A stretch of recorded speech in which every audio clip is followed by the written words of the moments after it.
Hi, I'm Courtney, and this is how saying no to my sister cost me everything. She smashed my laptop a week before my thesis was due. Then my parents laughed and called me selfish. That was just the beginning. What they didn't tell me was that they had already used my name to open credit lines, sign leases, and collect money behind my back. My identity became a family project, except I wasn't invited. Why did my mother defend the person who destroyed my future? Why did everyone pretend nothing happened? And if silence is protection, then what happens when I finally start talking? It was just after 5:30 when I slipped my key into the lock and nudged open the door to my apartment. The late spring sun filtered through the dusty blinds, casting thin stripes of light across my floor. I kicked off my shoes and scanned the space, already sensing something was off. The television was on, loud, and the scent of reheated Alfredo sauce drifted in from the kitchenette. I didn't even have to turn the corner to know. "Hey, you're home early," Valora called out from the couch, her feet up, my leftovers in her lap. She didn't even look away from the screen. I dropped my bag by the door, took a breath. "I didn't know you were coming by." She waved a fork in the air. "Yeah, I figured I'd crash for a bit.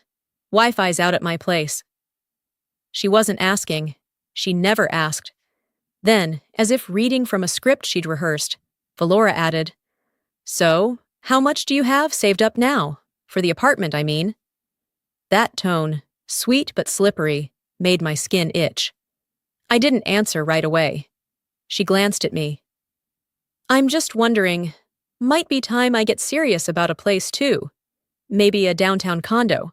I saw one yesterday. Cute, decent view, little expensive." I leaned against the counter, arms crossed. "How much is the deposit?" $7,000. She said it like it was nothing. "Just a hold. You know how fast those places go." There it was.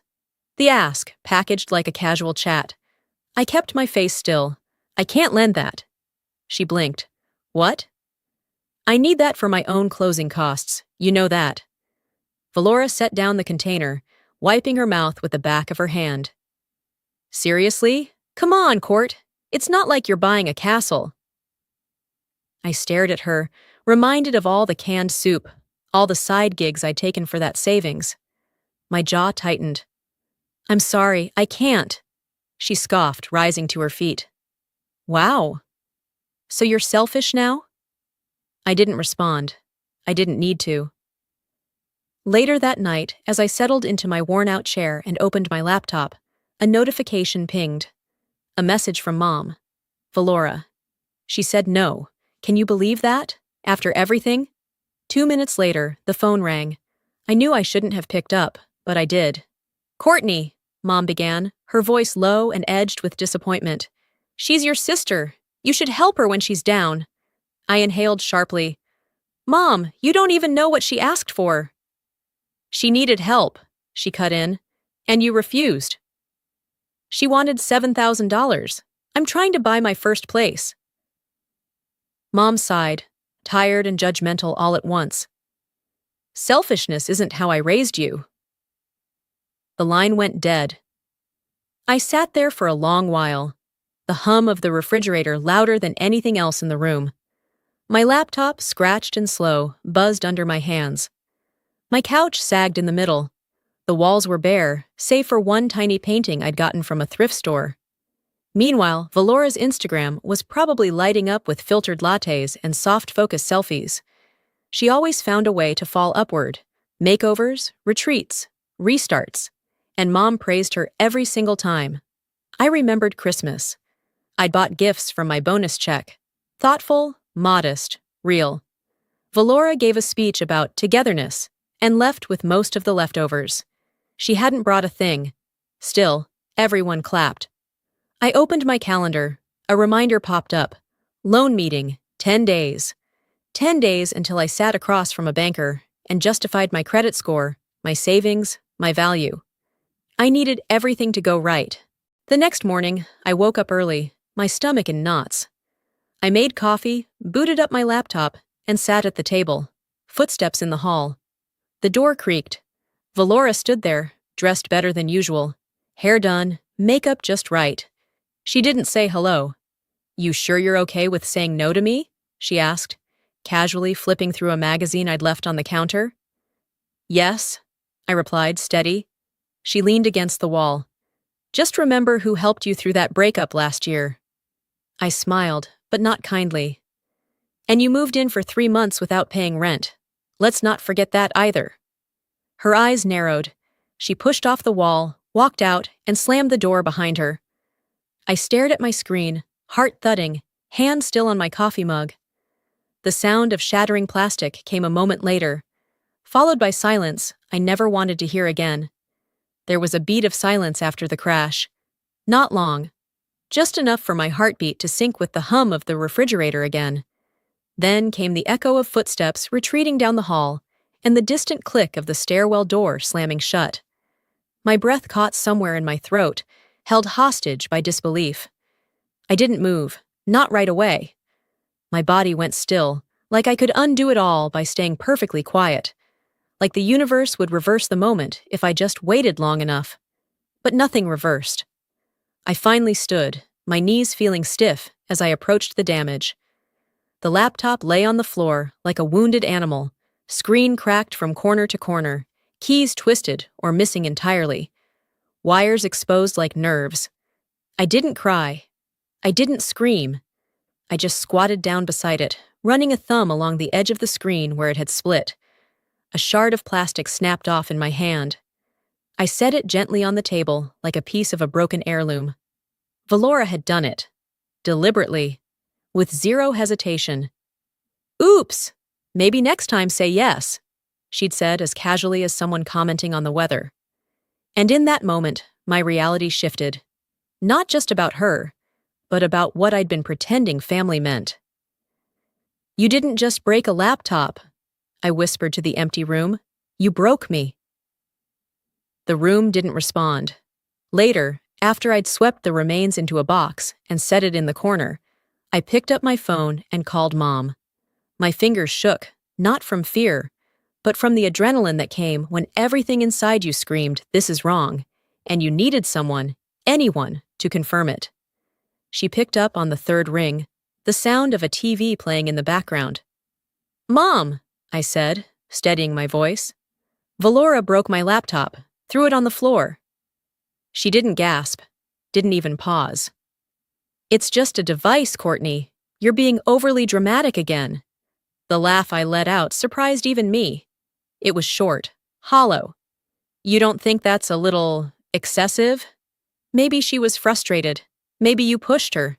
You two have always butted heads. She destroyed my only computer, Mom. You're not even going to ask why she did it? Look, she sighed, as if she were the victim here.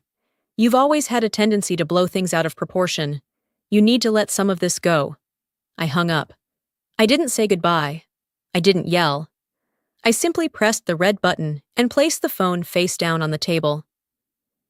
That night, the rain started. Soft at first, just a whisper against the window panes.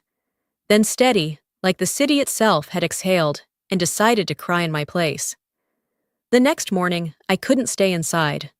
My apartment, once my sanctuary, now felt invaded. So I grabbed my coat, wrapped my scarf tight, and walked to a small cafe 2 blocks away. The kind of place that knew your name after the 3rd visit, and didn't ask questions if you sat alone for an hour. I ordered a black coffee and sat near the window, watching the wet world go by. I'd just taken my first sip when I heard my name. Courtney? I looked up. Mr. Laird, my neighbor from the floor below, stood there with a gentle smile and a folded umbrella dripping onto the tile. Morning, I said, surprised. Didn't mean to interrupt, he added quickly. Just wanted to check. Your mom mentioned something about you needing help with rent? I blinked. Help with rent? He nodded. Yeah, she said you were behind and might need a little support. Said you were too proud to ask. I was gonna wire over $400, but I didn't get the account details yet. I never asked for that. He frowned. No? Huh. She made it sound urgent, said it came straight from you. My stomach turned. It wasn't just Valora. My own mother had used my name, my circumstances, to solicit money without my knowledge. What else had she told people? What else had she done under the blanket of helping me? I thanked Mr. Laird, excused myself politely, and walked out into the drizzle. My coat soaked quickly, but I didn't notice. The betrayal burned warmer than the cold. Back at home, I dried off, changed, and sat at my desk. What was left of my laptop sat in the corner box, but I still had the external monitor. A salvaged hard drive. Maybe, just maybe, I could pull something. I connected everything with shaking fingers. The external screen flickered, then stabilized. A dull gray desktop appeared, then a blinking folder. Private. I hesitated, then clicked. Inside were files, dozens. PDF statements, emails, a copy of a credit card agreement. None of them mine. None. And every single one had my name at the top. I stared at the folder for longer than I should have, afraid of what I'd find if I opened it further, and what it would mean if I didn't. My hand hovered over the trackpad before I clicked open one of the PDFs. It was a scanned credit line agreement, complete with my full name, address, and social security number. The signature at the bottom tried to mimic mine, but it leaned too far right and curved in places I never curved. It was close enough to fool a stranger, but not me. The rest of the documents followed the same pattern. Bank correspondence I'd never seen, email threads using addresses I didn't recognize, a loan application from a bank I'd never even walked past. Each one lined up like dominoes, falling in a neat row of fraud, all filed under my name. Subject lines like, auto payment confirmation, your credit limit was increased, and account updated, glared at me in black and white. Someone had built a life with my details. Someone who knew me just well enough to pretend. 2 days later, I walked into a small credit union near the edge of downtown. The same name printed at the top of one of the PDFs. The teller was in her early 30s. Kind eyes, blonde hair pulled into a tight bun. I handed over my ID and the printed copy of the loan agreement. I believe someone may have used my identity to open an account here, I said, keeping my voice as calm as possible. She studied the document, then my ID, then the screen in front of her. Her face shifted slightly, the kind of micro-expression that told me she knew I was about to learn something I wasn't going to like. You're here about the $14,000 line of credit? I blinked. Excuse me? She turned her screen slightly so I could see. It was opened 18 months ago. Application completed online. Account verified and disbursed within 48 hours. Funds sent to an external checking account, ending in 87. That wasn't my account. Everything matched. My name, SSN, phone number. But the signature, they had archived it digitally. It was the same forgery. My heart slowed, not sped. I wasn't panicked. I was cold, focused. I thanked her, asked for a printed record, and left without raising my voice. Outside, it had started to drizzle again. Seattle didn't storm. It simmered. That gray mist seemed to follow me the whole walk back. That night, I stopped by my mailbox on the way in. A thick envelope sat inside from the mortgage lender I'd applied to 2 weeks ago. My hands were still damp as I tore it open on the elevator ride upstairs. Denied. Excessive outstanding credit balance. I leaned against the wall of the elevator and let the letter hang in my hand like something dirty. I had worked for 6 years to build that score, paid every bill on time, skipped vacations, skipped takeout, skipped Christmas gifts 1 year, all so I could buy my future, and someone else had already mortgaged it. Back in my apartment, I didn't cry. I got to work. I laid everything out, the files, the documents, the dates. I created a digital archive on a new USB drive I bought that afternoon. Locked, encrypted, backed up. I named the folder Truth Backup 1 and made 2 additional copies, one of which I mailed to a friend I trusted like a sibling. I wasn't confronting anyone yet. I wasn't ready. But I was preparing. You thought I'd scream? I murmured into the silence. I'm done screaming. The following morning, my phone buzzed while I was making oatmeal. The voicemail transcription popped up mid-bite. Hey, sweetheart, heard you're poking around the bank. Just Don't let things blow out of proportion. She didn't mean harm. My spoon clinked against the bowl. It was Mom. Calm. Like we were talking about misplacing a casserole dish at Thanksgiving. I stared at the screen for a long time, then hit play. Her voice was even, almost rehearsed, detached in a way that made my stomach turn. I played it again. Slower, still the same tone. She knew. She'd known something. Maybe not everything, but enough. Enough to pretend it wasn't serious. Enough to hope I'd let it go. And she'd made that decision long before I found the folder. That's when it clicked. The theft didn't happen behind her back. It happened with her eyes wide open.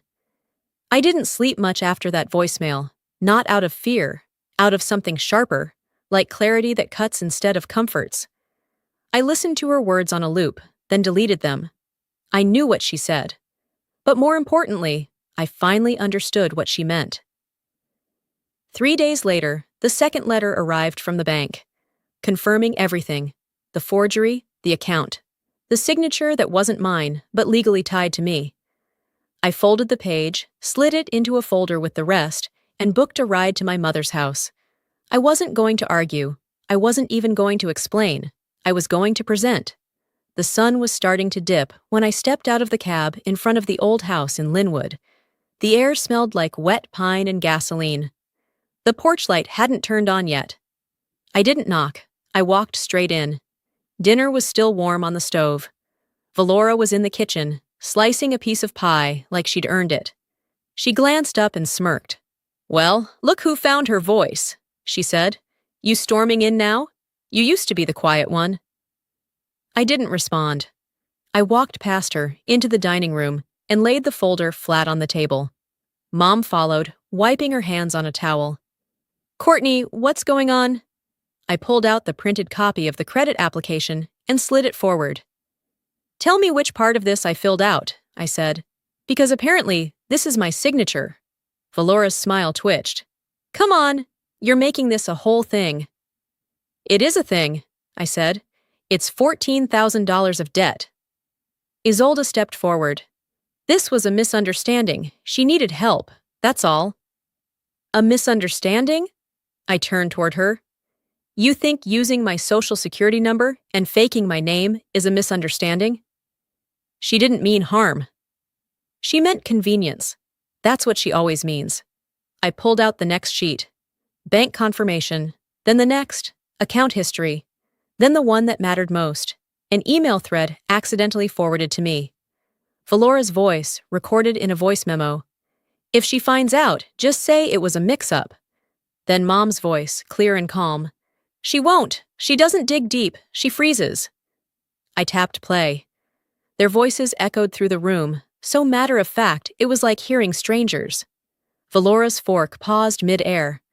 Mom stopped moving entirely. The room was still. No yelling, no defense, just silence. When the audio ended, I picked up each document one by one, restacked them into the folder. Mom tried to speak. "Let's talk about this calmly. You don't understand." "No," I said, louder than I'd meant to. "I understand now. Fully." I turned toward the door. Valora rolled her eyes. "Running again?" I stopped. "Not running. Backing out of the role you all cast me in." I didn't wait for a reply. Back at my apartment, I changed into something soft, washed my face, and made tea. The kettle whistled just as my email pinged. New message, no subject, no signature. "We need to talk. I've been through this too, and I have proof." I sat down slowly. My hands didn't shake. Turns out, I wasn't the first person Valora did this to. Just the first to stay quiet. I responded to the email before I even stood up from the kitchen table. My reply was short, professional, but firm. "Let's talk. I want to see what you have." That night, I didn't sleep. Instead, I began pulling together every document I had, every file I'd recovered from the broken laptop, every bank notice, email confirmation, and loan detail. I printed them out at the public library the next day. One by one, people around me chatted, tapped keys, sipped on lattes, and I sat there in the quiet center of it all, building a paper trail like a lawyer preparing for war. When I was done, I slid the documents into a manila envelope and printed one label. For record. Private copy. 1. It felt heavier than paper when I tucked it under my arm. I walked across the street to the legal clinic connected to the university. I didn't have money for a high-priced attorney, but I didn't need that. I needed someone who knew how to take paper, truth, and pattern and turn it into motion. Inside, a student intern greeted me, then led me to a quiet meeting room where I handed over the envelope without speaking. I didn't need to explain, not yet. The documents could speak louder than anything I had left to say. Later that day, back home, I prepared another identical envelope. Same documents, same label. I paid extra at the post office to send it certified, signature required. The following morning, I received a delivery confirmation at 9:14 a.m. At 10:02, a text lit up my phone screen. "This is going too far, Courtney." It was from Mom. I stared at it for a long moment, then replied, "You taught me silence. Now learn what it sounds like when I speak without raising my voice." I turned my phone off after that, but silence didn't stay. That night, around 6:30, I got a notification from my bank. Fraud alert. I thought it was spam at first, then another popped up, unauthorized login attempt. I froze. I logged in through a secure browser, only to find someone had tried to access my secondary account, using a device linked to Valora's Apple ID. The same device she once used when she helped me set up direct deposit years ago. I called the bank immediately. After a 10-minute hold, a representative came on the line. "Are you authorizing anyone else to access this account?" I stared at the wall. "No, I stopped authorizing people the moment they stopped asking." He paused, then said, "We'll lock it now." When the call ended, I sat there for a full minute, hands still on the keyboard. Then I began shifting everything. Funds into a new trust account, passwords changed, alerts tightened. No more shared Wi-Fi. No more reused logins. I was done being careless with the borders of my life. I opened a spreadsheet. At the top, I typed, "Asset Recovery Plan." And just beneath it, they erased my laptop. I'll rewrite my name. By 10 p.m., my apartment was quiet again. I'd made soup, let it go cold, and poured it down the drain. I didn't need comfort food. I needed clarity. A soft ding pulled me back to the screen. New email. Subject, FYI. Did you consent to this credit card in 2021? It was from one of the interns I'd met at the clinic. There was a PDF attached. When I opened it, my chest went still. There it was. A credit card agreement. My name, my address, my social security number. A contract for a card I'd never held. An account I'd never seen. A signature that looked just enough like mine to pass at first glance. They hadn't just borrowed my future. They leased it to themselves in my name. I didn't forward the credit card contract. Not yet. I printed it instead, 3 copies. One for my records, one for the legal clinic, and one I would sign under oath. 2 days later, I stepped into the notary's office just after 11. The receptionist offered a tight smile, slid a clipboard across the counter, and directed me to the end of the hallway. I handed over the signed affidavit, titled Affirmation of Fraudulent Identity Use, and watched as the notary flipped through each page with quiet, efficient scrutiny. She stamped it once, handed it back. "You'll want 3 copies." I already printed 4. That afternoon, I stopped by a FedEx location to overnight the affidavit to 3 different institutions: my bank, the credit bureau, and the police department's fraud division. The woman at the counter asked if I wanted tracking numbers. "No," I said, "just confirmation they were received." This wasn't about updates. This was about drawing a line. Later that evening, I sat down and composed an email to the city's records division. I attached all relevant documentation, contracts, forensic signature analysis, and notarized statements. I titled the email, Case File, Identity Misuse, Courtney Elise Harper. At the end, I wrote, "This is not just about damage. This is about recovery. I'm reclaiming my legal identity from my own blood." I hit send. The next morning, I took a rideshare across town to the leasing office for the condo I'd been watching for years. The one with the small balcony facing Lake Union and the open kitchen with sunlight that kissed every cabinet. The woman behind the desk recognized me instantly. "Oh, I remember you from the open house in January," she said, eyes bright. "You're Courtney Harper, right?" I nodded, heart cautiously lifting. She opened a file on her screen, then paused. Her tone softened. "I'm so sorry. It looks like your credit report didn't meet approval this quarter." There was a hum in my ears. Not anger, not even disappointment. Just stillness. Like I'd known it would end this way, even before I asked. I smiled, just enough to be polite, and thanked her for her time. On my way out, I passed a full-length mirror in the lobby. I paused. "They ruined what I waited 6 years for," I whispered to my reflection. "And I'm still standing." That evening, I opened a blank document and began drafting a new letter. I titled it, Notification of Legal Boundary. I wrote it carefully, formally.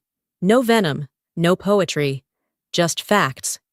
Effective immediately, due to the verified misuse of my personal and financial identity, I will no longer engage in financial, legal, or digital contact with Valora Harper or Isolde Harper. All communications must go through legal counsel. I printed 2 copies. One went into a fireproof lockbox beneath my bed. The other, I mailed the next morning. I didn't include a return address. "This isn't punishment," I wrote at the bottom. "It's protection." That night, just after I finished washing dishes, my phone rang. Unknown caller. I hesitated, then answered. "Ms. Harper, this is Drew from Lincoln Properties. I manage your building." "Yes?" "Someone came by this afternoon," he said. "Tried to change the name on your lease. Claimed you were moving out." I didn't blink. "Did you process it?" "Of course not. It didn't feel right. But I thought you should know." "Thank you," I said and hung up. I stood in the middle of my kitchen, towel still in my hand, floor damp beneath my feet. I had drawn the line. They tried to erase it, with my name on their hand. 4 days passed before anything happened again. I spent them in routine, work, laundry, groceries. I didn't post. I didn't call. I didn't so much as like a comment online. Silence, I'd learned, was a powerful shield. But then a call came in, not from family, from a client. "Courtney, hey," she said, voice tentative. "We just had a few questions. There's been some stuff online. I'm sure it's nothing, but we've seen your name tagged on a few threads. Someone's saying you're emotionally volatile? Manipulative?" I sat straighter.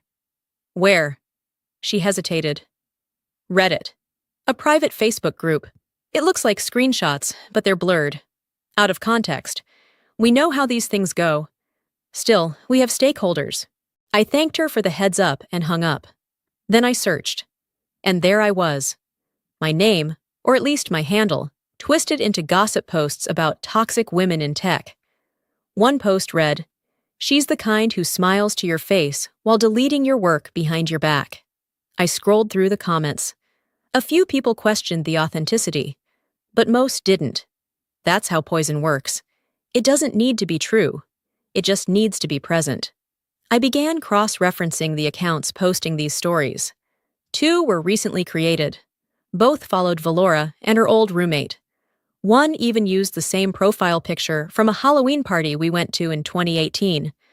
Valora dressed as Bad Karma, ironically. That same night, a voicemail popped up from a number I didn't recognize. I almost deleted it, but curiosity won. "Courtney, it's Dana. From undergrad?" The voice was familiar, more tired than I remembered. "Someone sent me a file saying you were dangerous to work with. I didn't believe it, but I thought you should know. It's circulating." I played the message 3 times. The same phrases kept showing up. Manipulative, unstable, emotionally abusive. All planted, all vague, all effective. So I did what I do best. I documented. I created a Google Drive titled Defamation Response and began saving every screenshot, link, and timestamp. I built timelines. I listed suspected contributors. By midnight, I had 6 folders organized and backed up twice. But it wasn't over. The next morning, I woke to an Instagram notification. I'd been tagged in a story. The image? A fake message thread that looked like it was from me, edited to show me mocking someone's disability. The profile had my face, pulled from an old LinkedIn photo. The username was a variation of my own. The bio read, "She hides behind emails. We tell the truth." The account had gone live 2 days after I'd filed the affidavit. I reported it. Instagram responded with a generic message, "We'll review within 24 to 48 hours." I posted a statement on my professional page. "This account is fraudulent. I have submitted legal documentation. My name is not your playground." Then I logged off. I didn't panic. I didn't vent. I compiled. I opened a new spreadsheet, Digital Hostility Log. Each row held a name, a link, a source. I printed 2 copies and mailed one to the legal rep at the clinic. Then I drafted a cease and desist. Nothing dramatic, just fact, tone, and intent. They think I'll play defense, I told myself. They forgot who wrote the code for the wall they're trying to break. That night, as I brushed my teeth, my phone buzzed again. Another unknown number. I let it go to voicemail. When I checked it later, the voice was male. Measured, slightly familiar. "You're not the only one she's done this to," he said. "I can prove it, but I won't talk over the phone." It took me a moment to place the voice. A pause, a tilt of the head, a flicker of memory. But when I did, it locked into place like a puzzle I didn't know had been missing a piece. The man on the voicemail was Ian. Ian Manning, Valora's ex. The one she'd ghosted after 6 months of dating and 2 months of living rent-free in his condo while pretending she was apartment hunting. I didn't call him back. Not yet. I needed to be sure of my next move. I had one priority first: clean up the lie she hadn't counted on me hearing. That Saturday morning, I was sipping coffee when an email landed in my inbox from my cousin Diana. The subject line read, "So excited to see you this weekend." Weekend, I scrolled. A family celebration was being hosted at Mom's house, some early summer thing, a mix between Memorial Day hangover and Father's Day precursor. There were 50 names on the guest list. Mine wasn't one of them. I texted Diana, "Hey, what's the event?" Her reply came fast. "The backyard thing. Food, drinks, cornhole. Wait, didn't you get the invite?" "Nope." "Oh, Aunt Isolde said you were busy." Of course she did. I didn't text back. Instead, I showered, pulled on a navy blue suit, gathered a slim black folder, and drove to Linwood in complete silence. The kind of quiet that sits in your chest like an anchor. I parked across the street, took 5 slow breaths, then walked in. The house buzzed with conversation, plastic cups clinking, someone's playlist floating in from the patio. When I stepped through the doorway, the sound thinned. Conversations paused, not entirely, but just enough to notice. Valora spotted me first. She walked over, solo cup in hand, that smile on her face she only used when cameras were pointed at her. "You weren't supposed to be here today," she said, all warmth, no welcome. "I know," I replied evenly. "I came for everyone else." Before she could speak again, I turned and walked toward the circle of chairs near the patio door, where our Aunt Marla was sitting, the oldest in the family, sharp-eyed and even sharper-tongued. "Can I borrow your ear for a second?" I asked her, already opening the folder.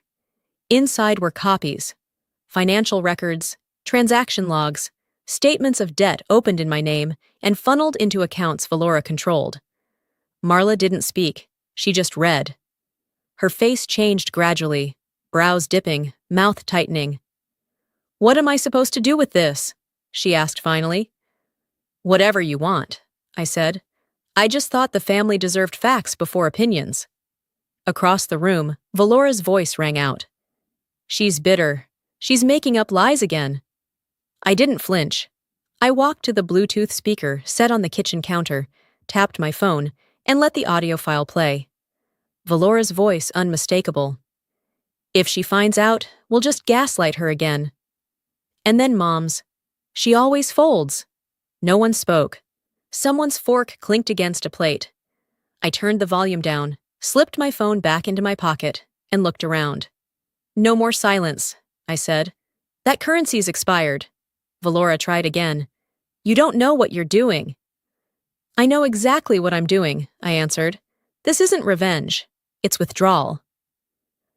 I walked past her, past Mom, past the cousins who had started whispering behind their cups. A godmother I hadn't seen since college leaned over and said softly, I had my doubts. I just didn't want to be next. I didn't smile. I didn't cry. I just nodded once. I don't want pity, I told her.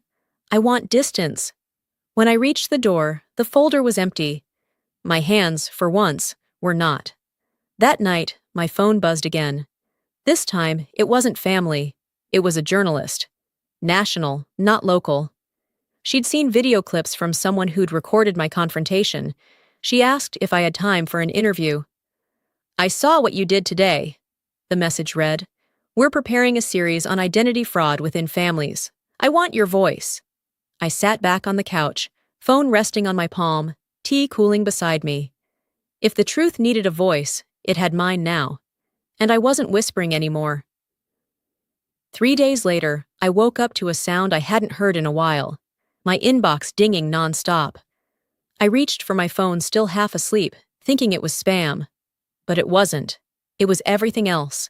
47 emails, 21 message requests, 3 voicemails, all from people I hadn't spoken to in years. Former coworkers, high school acquaintances, relatives I'd only seen on Christmases. The tone was the same in all of them. Disbelief, apologies, quiet horror. One stood out. My high school math teacher, Mr. Watkins, who once told me I'd never find success by being too quiet, wrote, We always knew you had backbone. The truth just gave you a megaphone. I didn't cry. I smiled. That afternoon, the article went live. Family fraud, when blood becomes a liability. The journalist had done her work. There were my photos, neutral, professional, next to screenshots of the forged documents, the email threads, the statement I filed with the police.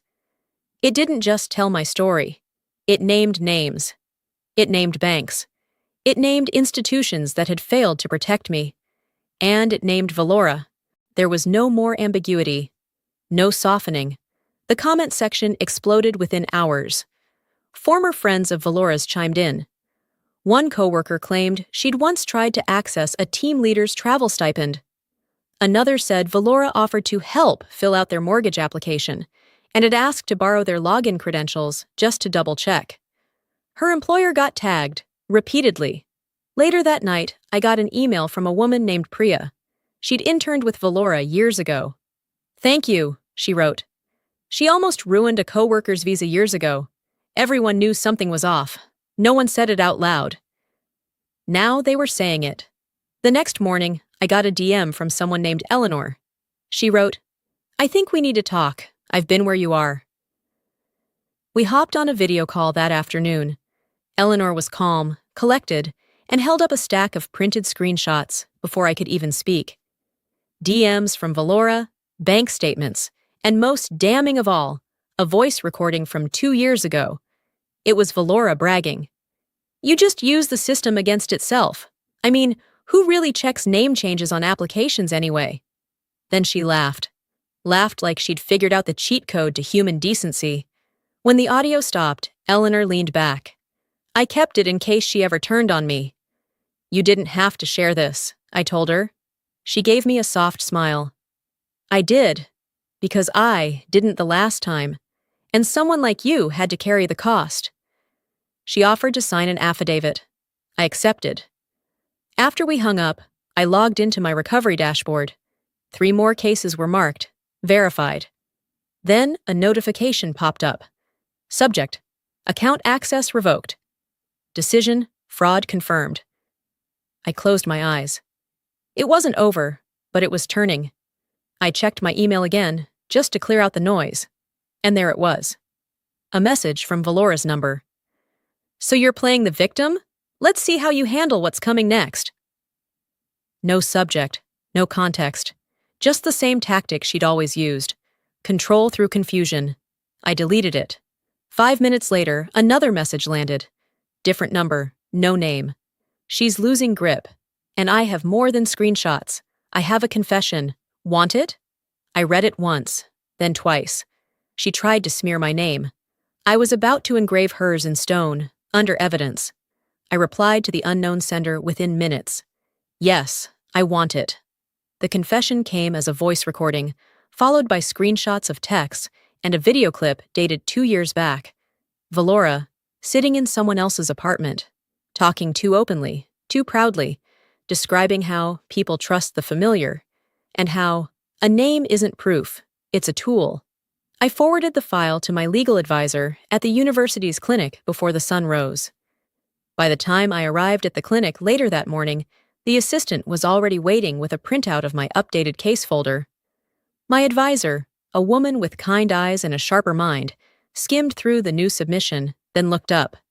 "This is more than enough," she said. "We'll proceed with the full litigation." I nodded. For once, I didn't feel nervous, not even numb, just steady. A court date was confirmed within 48 hours. 3 days later, the fallout began. Valora was called into her office's internal audit committee. Her HR director had received multiple anonymous tips citing identity fraud, falsified documents, and misuse of company systems. And, of course, the article. The same one that now had over 500,000 views and a comment section that read like an unredacted diary of Valora's greatest hits. According to someone I knew who worked in their accounting department, she tried to walk in like nothing was wrong. But they were waiting. She was questioned about expense reports, employee verifications, and discrepancies in her onboarding paperwork. Apparently, she claimed it was all an error, a clerical mix-up. By the end of the meeting, she was placed on unpaid suspension. Her employer issued a quiet internal memo. "We are investigating severe ethical violations." No names, but everyone knew. I didn't gloat. I didn't post. I wrote one line in my notebook and closed it. She weaponized my silence. I weaponized the truth. That same afternoon, I received a letter from the housing board. I'd been copied on a complaint that someone had submitted a rental application using my credentials. Again. It was Valora. She'd used an old scanned copy of my license to apply for a new lease, signed it as me, attached a fake pay stub, also under my name.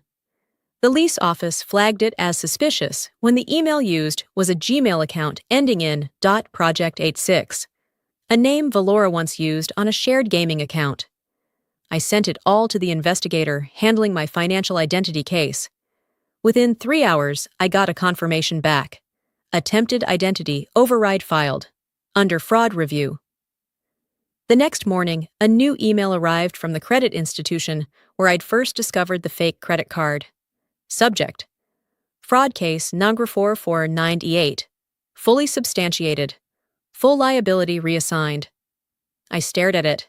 Then I hit print. Later that day, I opened LinkedIn and wrote a single post. No names. No accusations. They tried to erase me with my own data. I turned every file into a record they'll never outrun. I added a photo of my affidavit and the stamped court date, cropped so that it revealed nothing personal, but enough to show that this was real, that I hadn't imagined it, that someone like me, quiet, methodical, not confrontational, could win. Within an hour, it had 2,000 shares. By the next morning, 20,000. I received an invitation from my university's alumni council. They were launching a panel on digital ethics and wanted me to speak. I said yes, and I didn't do it for them. I did it for every time someone told me I was too nice to push back, or too sensitive to handle real-world heat. I did it for the girl who lost her laptop and her peace of mind in the same week. Late that evening, I was sipping tea when my phone buzzed again. A name I hadn't seen in weeks. One I wasn't expecting. Isolde. No subject, just a message. I need to speak, alone. I was wrong. But there's something else you should know.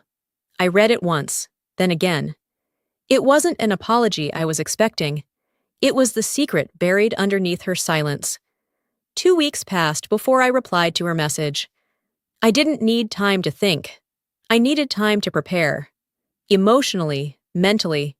Because the truth is, when someone who's spent years minimizing your pain says they're ready to talk, what they really mean is they want to talk themselves out of accountability. Still, I said yes. We agreed to meet at a small cafe near Elliott Bay. Neutral ground. No kitchen memories, no echo of childhood discipline. Just a place with sea air and too much lemon in the tea. When I arrived, she was already seated at a table near the back, alone, dressed simply. She'd ordered a chamomile, and a cup was waiting across from her. Mine, I assumed. She looked up as I approached, eyes soft but cautious. "Thank you for coming." I sat but didn't touch the tea. She started quickly, as if afraid she might lose the nerve. "I didn't come to defend her. I came because you deserve the truth from me." I folded my hands and waited. "I knew about the account," she said quietly. "Not all of it. But I knew she was using your name. I told her to shut it down, clean it up before it got out of hand. I thought it was just one thing, one mistake." "You thought long enough to stay quiet," I replied. "That's the part you can't undo." She flinched, then nodded. "I didn't want to believe it would get worse. I thought if I didn't say anything, it would go away." "That's not called protecting someone," I said. "That's called allowing it." Her lips trembled. She reached for her tea, then set it back down. "I don't know how to fix this," she said. "I really don't." "That's because it was never yours to fix," I told her. "It was mine, and I did it." The silence that followed wasn't heavy. It was necessary. She looked up. "So where do we go from here?" "Forward," I said, but in different directions. I reached into my bag and pulled out an envelope. Inside was a formal letter, one I'd written, edited, and reviewed with legal support. It wasn't cruel. It was clear. "Effective immediately, all personal, legal, and financial contact between us is concluded. I no longer consent to be tied to your emotional expectations. This isn't about hate. It's about health." I slid it across the table. She didn't open it. "I don't owe you silence," I added, "but I give you space." She reached for my hand. I moved it gently away. No malice, just truth. We sat there a little longer. She wiped her eyes with a napkin.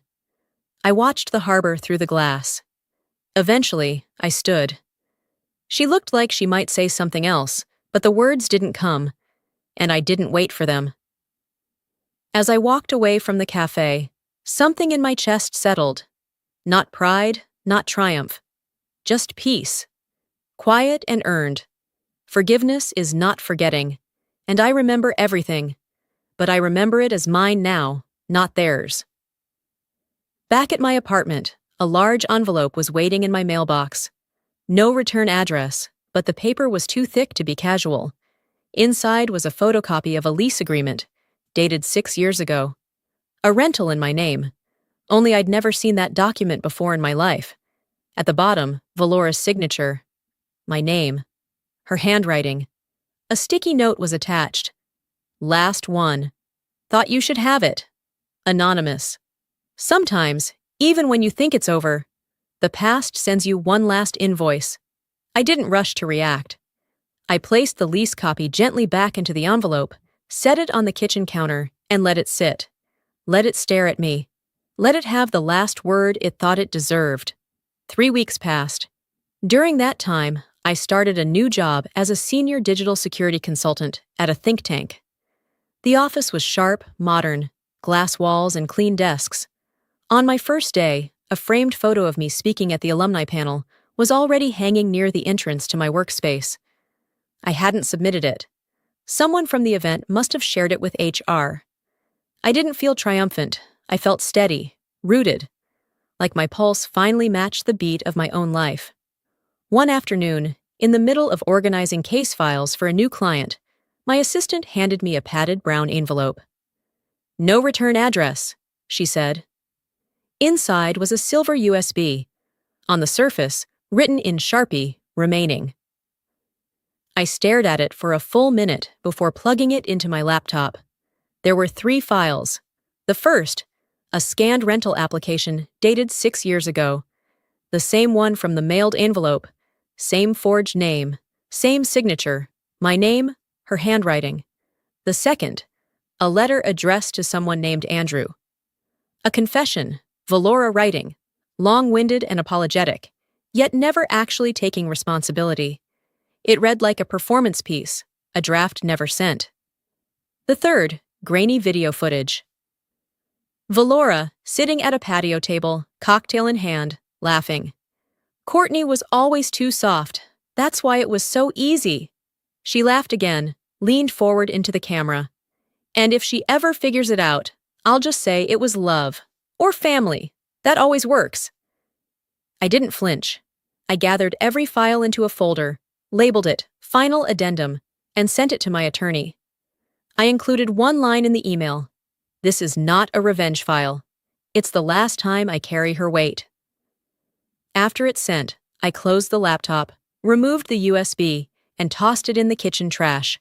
Not dramatically, just purposefully. I deleted the folder from my hard drive. Not because I was afraid, but because I didn't need it anymore. Later that week, I was walking downtown and passed a building I once begged my parents to visit with me, a property I'd dreamed of owning in my 20s. They'd laughed, called it too ambitious, and more image than substance. There was a young family standing on the steps now, laughing as a realtor handed them keys. I didn't feel envy. I smiled, quietly, took a photo, not for anyone else, just for me. I didn't need to prove I belonged. I just needed to stand still long enough for the ground to stop shaking. That evening, I sat on my balcony with a glass of red wine, the city glowing like quiet confetti below. The wind was soft. A jazz station hummed low through the speakers. My phone buzzed once, unknown number. I silenced it. Then I opened my journal and wrote, "My story isn't about how they hurt me. It's about how I stopped letting them." And when the past came knocking, I didn't answer. I'd already moved,